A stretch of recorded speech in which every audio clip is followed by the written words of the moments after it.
Oh man, it's raining pretty hard. Hey guys, what is up? Andrew coming at you, and I think I put in the intro here the storm that we're having. It is crazy right now, the kind of storm we're having outside. I didn't get a chance to do as I adjust my chair, a video yet with a lot of the comments. I see the comments that come in, sometimes I want to write them down. Since I have time off work, I have a little bit more time to have communication with you guys. So normally I think once a month would be good to answer some of your questions, whether it's about Sweden or anything else.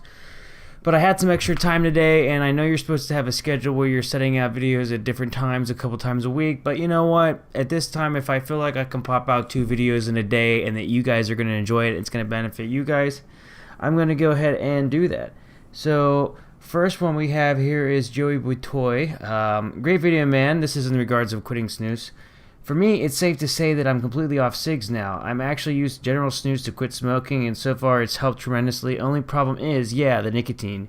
Every now and then I get tightness of the chest when snoozing. It's likely from nicotine. I hope to get off these things here soon, and I wish you best of luck with that. And what I would say is I agree with you.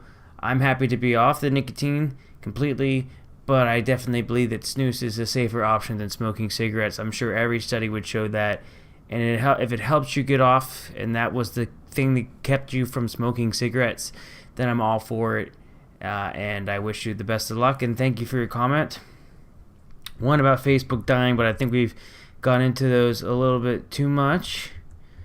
One was from a guy named Mark, and he kind of went a little bit on here. Well, here's his comment, or I'll read a little bit of his comment. Because of your degree from college, it was possible for you to move to another country? Seriously? What kind of ignorant person believes that he has to have a college degree to move to another country? I'm a junior high school dropout and landed in Europe back in 1961 with only $60 in my pocket. I then spent the next 5.5 years traveling all over the world.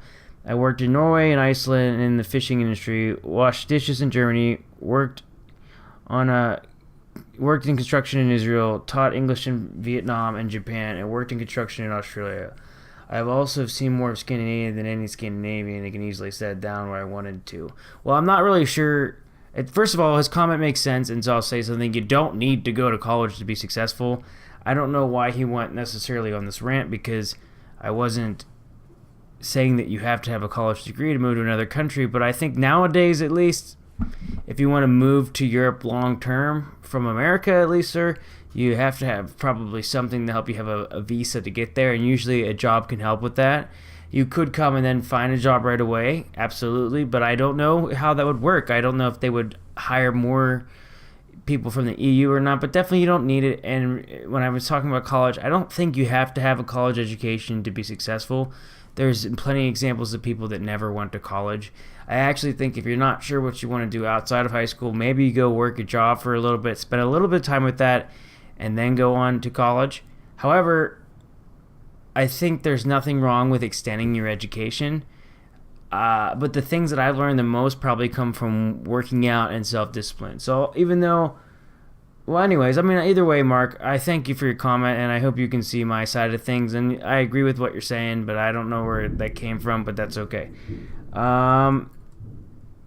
Next we have Muraday. And he's talking about fast food. I actually got a bunch from fast food really quickly, so I thought it would be fun to kind of come back with these comments to you almost so quickly. It seems like I have nothing going on, but it's just early and I had some time today. If you talk 10 to 20 years back, you can really compare Swedish cuisine against American, but lately there is much more fast food restaurants in Sweden, and a big portion of Swedish and the European population have begun eating less healthy. Obesity is a growing problem in the whole Europe region, and that will only grow. One thing you did mention here, Andrew, is the kind of fats used to cook food, where Europe is, especially Sweden, have pretty healthy butter, oil, and if you compare it to America, this was introduced topic to discuss though. Great, I didn't even think about that, but that would make sense. That's not something I wouldn't even know, but yeah, I'm sure the quality of foods are better. And I was thinking back to what you said, and it's even like if you go to a McDonald's or something like that, I'm guessing that like McDonald's food in Sweden is probably healthier than McDonald's food in the US. So thank you for your comment.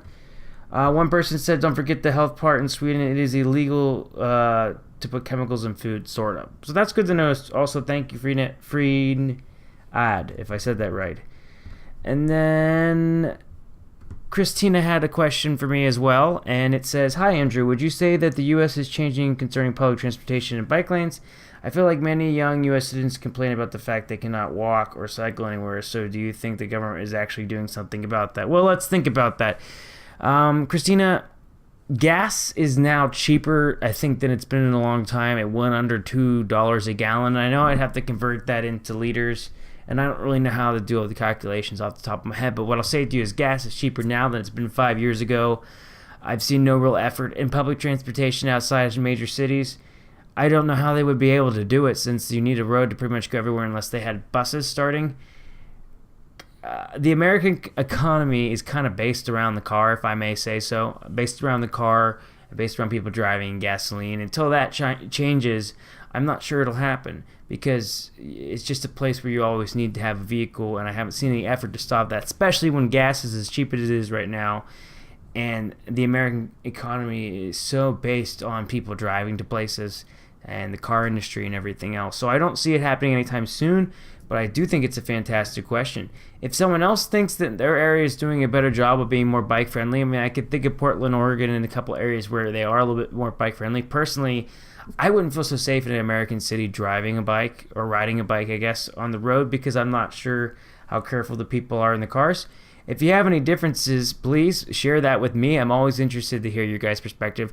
Again, I just want to always state, when I'm making these videos, they're always from my perspective, and it never mean they're going to be right. And they're just my opinions, but I stand by them, and I really enjoy having you at my channel. If you like this video, please give me a like. Otherwise, I will see you guys in the next video, and feel free to subscribe if you want to as well. I mean, we're always having a lot of fun on this channel. This is Andrew. Take care, guys.